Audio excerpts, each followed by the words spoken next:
Hola hermanas y hermanos, quería mandar este pequeño vídeo como reacción a la excelente conversación que se ha llevado a cabo en este segundo foro de la semana 2 de nuestra clase. Em, para empezar, creo que hay una especie de conciencia creciente, un aprecio creciente de cómo el Evangelio, según Mateo, trata de un drama de gobierno, un drama de poder, un drama de reino, y que este drama, pues, es una realidad pública, no es primordialmente una lucha de cada persona en su interior, aunque implica a cada persona y su interior, sino que es un choque de poder en público. Esto se ve ya de varias maneras en la figura de Juan el Bautista, y como varios de ustedes comentaron muy bien en la tentación de Jesús, la cual se trata de cómo Jesús va a ser rey, cómo va a gobernar. Yo creo que esta relación que ya estamos viendo entre un choque de poder, por ejemplo, entre Juan el Bautista como profeta y las autoridades que vienen de Jerusalén, por una parte, y luego el choque entre Jesús y Satanás, por otra, pues nos da a entender que no podemos entender o no podemos comprender bien lo que es el choque de poder de gobierno sin tomar en cuenta cómo hay fuerzas invisibles que operan precisamente en esos choques entre poderes visibles. Y la forma en que operan es compleja, o sea, no estamos hablando de algo muy simple, pero yo lo quiero destacar porque me imagino que muchos de nosotros pues hemos entendido estas fuerzas invisibles, lo que a veces se ha denominado una guerra espiritual, en términos quizá un poco más místicos, eh, según los cuales la guerra espiritual tiene lugar primordialmente dentro del ser de cada persona y no en los choques de poder en público. Entonces, yo creo que aquí podemos enriquecer un poco nuestro entendimiento de cómo es la realidad y cómo es nuestro llamado cristiano, tomando en cuenta que la lucha con poderes invisibles no es una lucha primordialmente privada, sino una lucha de gobierno, una lucha de poder público. Y que nosotros tenemos que preguntarnos cómo vamos a participar del gobierno de Jesús en vista de esa complejidad de fuerzas invisibles que están operando en esa lucha por el mundo que es precisamente el dominio del reino que procede de los cielos.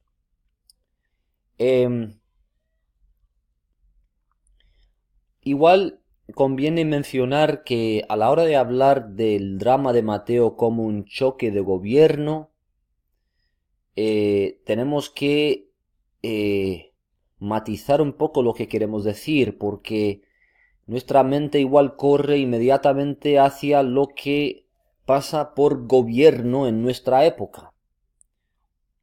Lo que ha llegado a ser, por ejemplo, una institución llamada el Estado. Y el gobierno en ese sentido, pues tiene un aparato público inmenso, tiene una variedad de instituciones públicas, hay elecciones, hay puestos, pues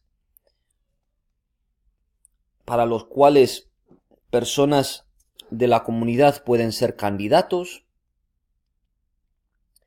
y hay toda una serie de servicios que el gobierno, en nuestro contexto como el Estado, pues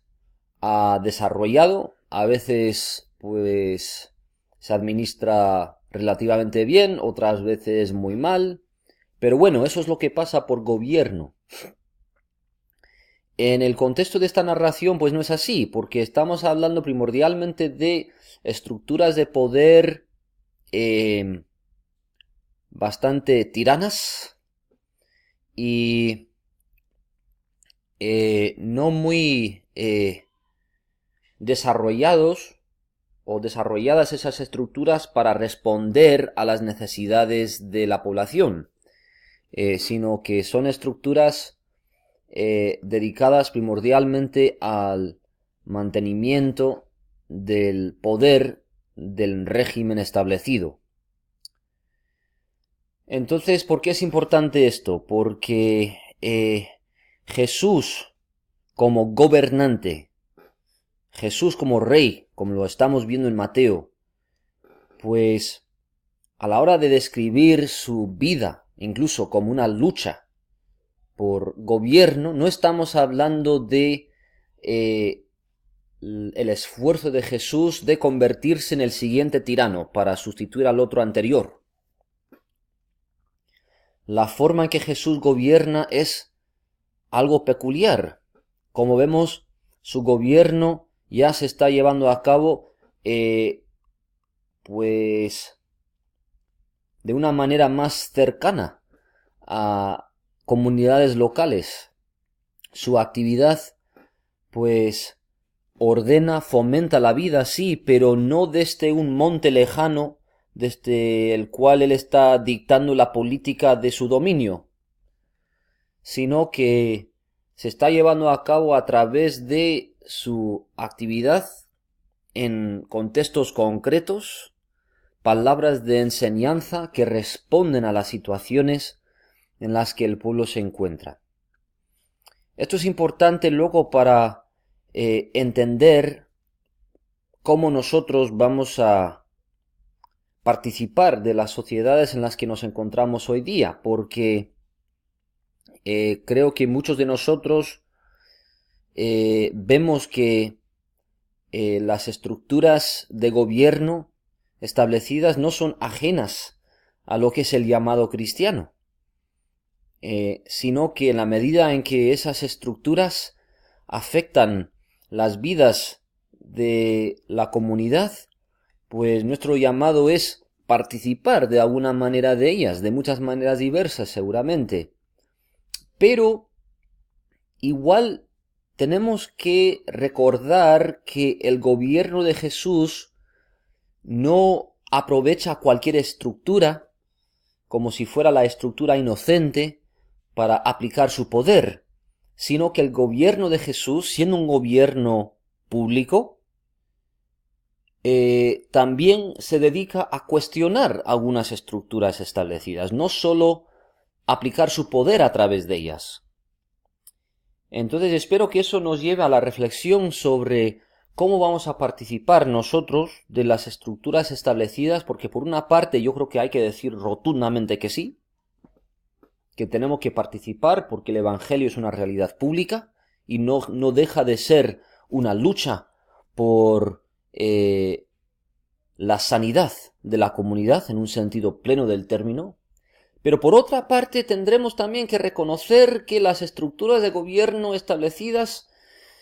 pues también podrían seducirnos a veces, porque nos pueden llevar a pensar que son adecuadas esas estructuras para canalizar el poder de Jesús.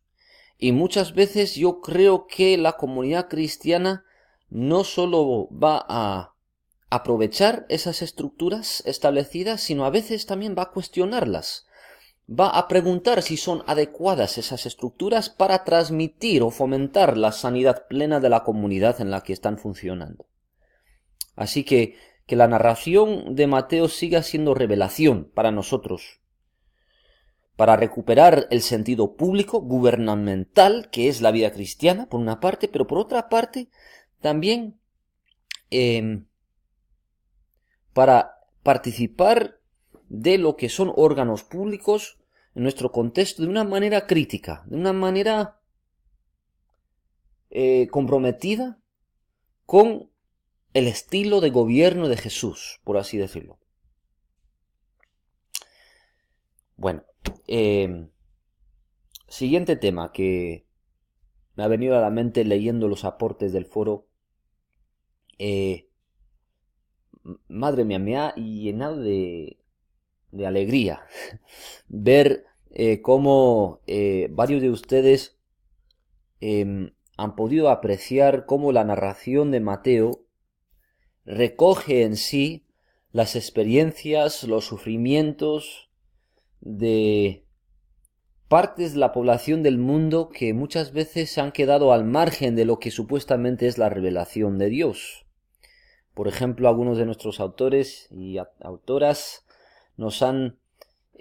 resaltado, ¿no?, la importancia que tiene el norte de África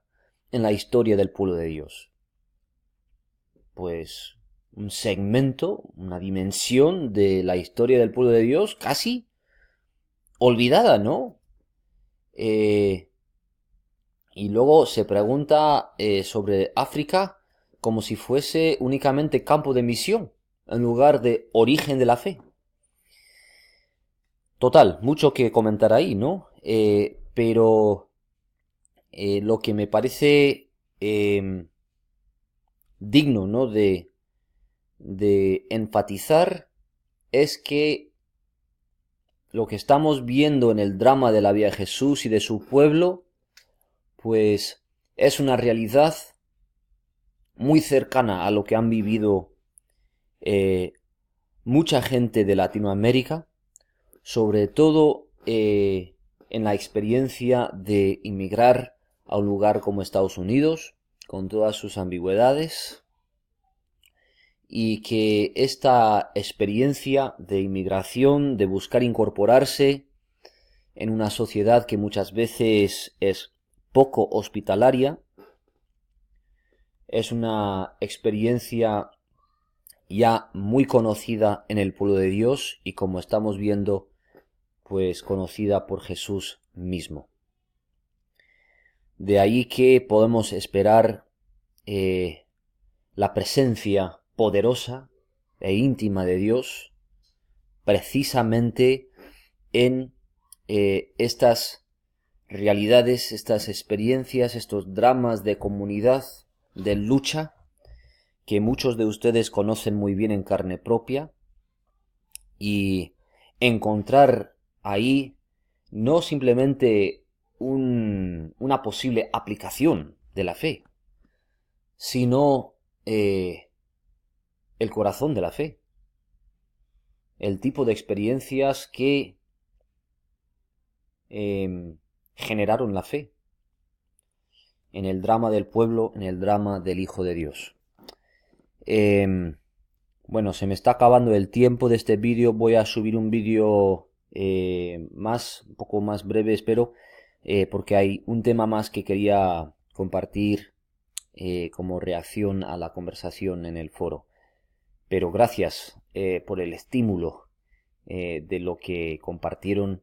en este foro la semana 2.